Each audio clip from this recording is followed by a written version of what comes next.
Okay, so let's just start out with the fact that I wish I had a better camera. But this is my cajita, and my name is Siete Granados, and I'm gonna start. So for the first one, the precious knowledge, I'm gonna try to pronounce it Quetzalcoatl. I promise I'm gonna keep practicing. My sources of knowledge and who are my ancestors. So my ancestors, both of my parents are Mexican. They're from the same pueblo. It is in Michoacan, and it's called Santa Cruz de Villagomez, and it's borderline Guerrero. So it's just like a small river that separates both. So it's very far. The nearest airport is in Morelia, I believe, and even then it takes like 8 hours in a car or bus. Maybe 6 in car, 8 in bus. But yeah, I don't really know that much because I haven't asked my grandparents, but I have asked my parents and they don't seem to know as much. But I really do want to make an effort to get to know them, or get to know my ancestors or any stories or people, just even having names and researching it myself. So I find my sources of knowledge with everybody around me. It's just honestly even random strangers in the street. You can learn a lot from just different people, and I feel like there's just even meeting different people or like talking to people from different backgrounds than you, like really opens up your mind to different worldviews and stuff, and I feel like that's really important for people to have. What are key pieces that I've gained from this class? I've learned a lot, especially the fact that the things that we're taught often are just like one piece of the puzzle, and it's up to us to like seek that information and to be more critical. And so this is the Mexican flag. Well, it's supposed to be, I think on camera it's like backwards, but couldn't draw an eagle or anything, so I put the piñata in there, and I did that to represent my culture, obviously, the piñata, and then I have these that were in there that I just took out right now, with this.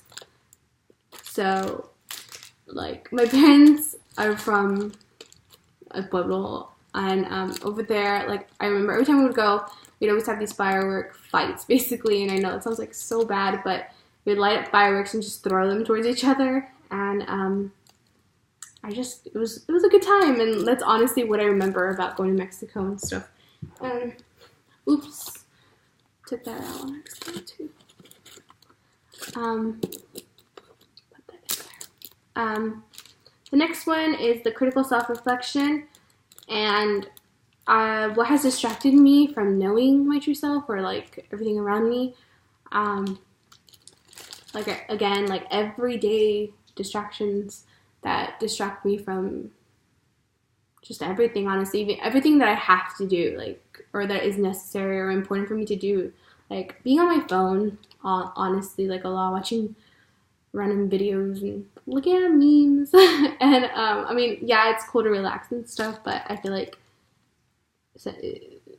I do it in excess, and something that I'm trying to be like something a little bit better at. But how can I silence the distractions? Just being conscious, honestly, about the fact that, like, you've had, like, oh, what have you done? Like, I don't know, just checking in with myself, like, writing down, like, what I have done or what I've accomplished in a week, and then, like, if I see that it's not productive, like, making, like, a conscious effort to, reverse whatever it was that I was doing. So if I'm always on my phone, and just like trying to make sure that I'm not just browsing through my phone, and if I am browsing through my phone, it's for like a good reason, to research something or to like find more information about something, like some social like issue that's happening, or like how to get involved in something, or because it's, I mean, honestly, like searching on the internet, not always a bad thing, but it's just like what you do or what you search for. But yeah, so that was one. The next one is the I don't know if not transformation, the Hipitotec. So how has your consciousness, the way you see yourself in the world around you, transformed? I just remember the first day in class when you asked the whole class about, who considers themselves indigenous, and no one raised their hand, including me. And I don't know, just like realizing that for so long I was like, I don't know, it's like kind of been trying to get stripped away from me, and I am indigenous, and just knowing my culture and stuff, like wanting to actively try to get to know my culture and my people more, and my ancestors and everything, like makes up of everything, the positive and the bad, like, and just realizing that the world is like really messed up, and it's up to us to like do something about it, and just sitting by on the sidelines isn't going to help anybody, not ourselves, not anybody else, like no one. So now I see that I am capable of doing good things and like bringing forth change, and that it's not supposed to be just something like, oh, someone's going to take care of it. Like, no, you have to go out there and take care of it yourself. And then the last one, it's Huitzilopochtli, the will to act. How was I involved in the community this semester? So I was involved with Cause, and they came to make presentations, and like right now, or during the time that I'm most of the time, like at the beginning, it was the midterm elections that were really important, and we were really focused on, and just endorsing candidates, and canvassing for them, and attending forum meetings is what I did. And honestly, like I really enjoyed it. It was my first time like doing something like that, and if it wasn't for this class, I don't think I would have branched out. But now it makes me want to branch out, like still continue to do this and continue to go to the meetings and doing what they want, but also like looking at other organizations too, or like I don't live here, so in the summer, like in my area, I want to see what I can do there and stuff like that.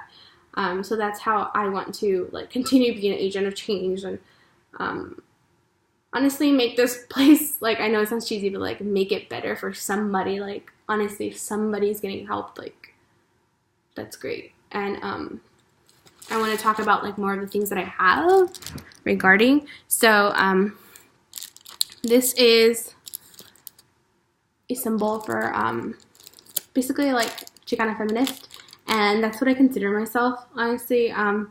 That's like one of the biggest like parts about me, and that's why I have this front. It's just a bunch of women connecting, holding hands and stuff, different backgrounds. And honestly, like intersectionality is really important to me. So intersectional feminism is like, if you're gonna do some feminism, like do it right and like include everybody, and not just like what benefits to you. So it includes everybody, and it's important to be mindful.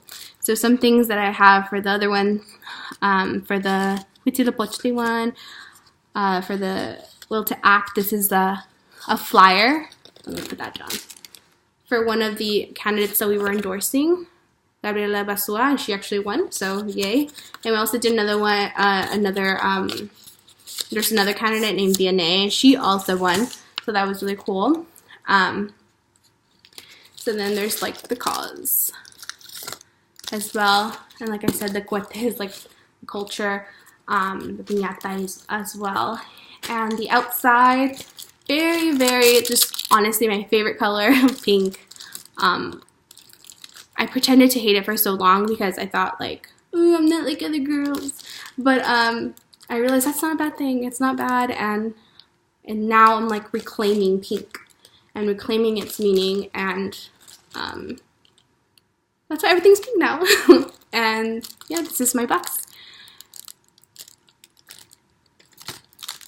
And I'm gonna take pictures so you can see more of the details, but yeah. So that was my presentation.